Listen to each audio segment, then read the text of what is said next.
Well, here's a testament of the importance of being given of India for Goldman Sachs. For the very first time, Goldman Sachs' global board, led by Lloyd Blankfein, is meeting for a quarterly review here in Mumbai. The India meeting completes Goldman's BRIC focus, as it had in the past conducted board meetings in the other three nations, Brazil, Russia and China. We now, of course, have a new entrant in South Africa.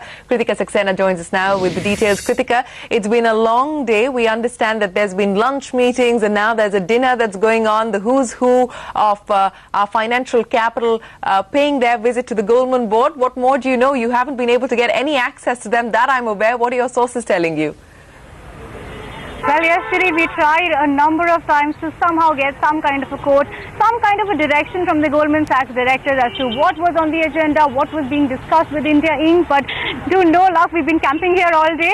Largely what we understand from our sources and people over here, from the stalwarts of India Inc. to a couple of Goldman Sachs guys that we did manage to off-record speak to, the agenda is largely around the first quarter results. But then again, given the kind of global economic scenario that we are facing, the agenda is largely focusing upon global issues such as capturing the turmoil, going through the turmoil, succession plans, which is an important global issue for Goldman Sachs, and of course, India investment plans. They apparently have a lot of plans in terms of investing, in terms of acquiring companies, in terms of acquiring minority as well as majority stakes. We could, in fact, this year see some kind of buyout deals happening as well. So that's what we pick up. There's a lot of debt restructuring on the agenda, talks on the agenda as well. It's really broad. The entire day was really busy, but this is now the time that they're letting their hair down finally. The lunch meeting was busy, where they had a broad lunch meeting with several leaders like Adi Godrej, KV Kamath, Shikha Sharma. We didn't manage to in fact speak to KV Kamath and Adi Godrej on the side. What they said was the meeting was broadly across what US and India largely need to do to go through this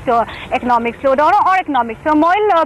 We spoke to Lakshmi Mittal briefly on the side. He said that the meeting was good, but he wouldn't like to comment. As you said, Shireen, this is a closed door confidential meeting. This is now really is the time when they're letting their hair down. There's a big dinner party happening right now.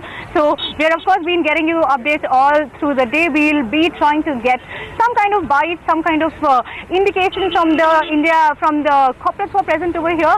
I'll of course get back to you as and when we have some reaction. Kritika, you know, they may be letting their hair down, but you're certainly not going to, because we're going to have you back on in 30 minutes. But very quickly, the action now moves to Delhi, I understand. Absolutely, Shireen. So today, after the dinner party, which of course has O.P. Bhatt, Uday Kota, Kumar Mangalam Birla, K.K. Mistry, Gautam Singhania, we've been trying to talk to them as and when they're coming. It's a huge list. But after this, tomorrow is really the time when they move to the capital. The agenda over there largely will be to speak to government directors, policy makers, politicians, to get a sense about the kind of movement that we can expect from the government point of view. We could see some kind of FDI discussion happening as well, Shireen. That's what we understand from people over here. But tomorrow really will be serious action with the government leaders. So Shireen, it's going to be the Delhi team busy tomorrow and not the Mumbai team this time. So let's wait and watch out. Tomorrow, Leela is the place of recital where these guys will be present all through the day. That's right, Kritika. We'll take over from you tomorrow and literally stalk the Goldman Sachs team and they move around perhaps in North Block, etc., and try and get reactions. Thanks a lot for joining us with those details. Now to some stock-specific action.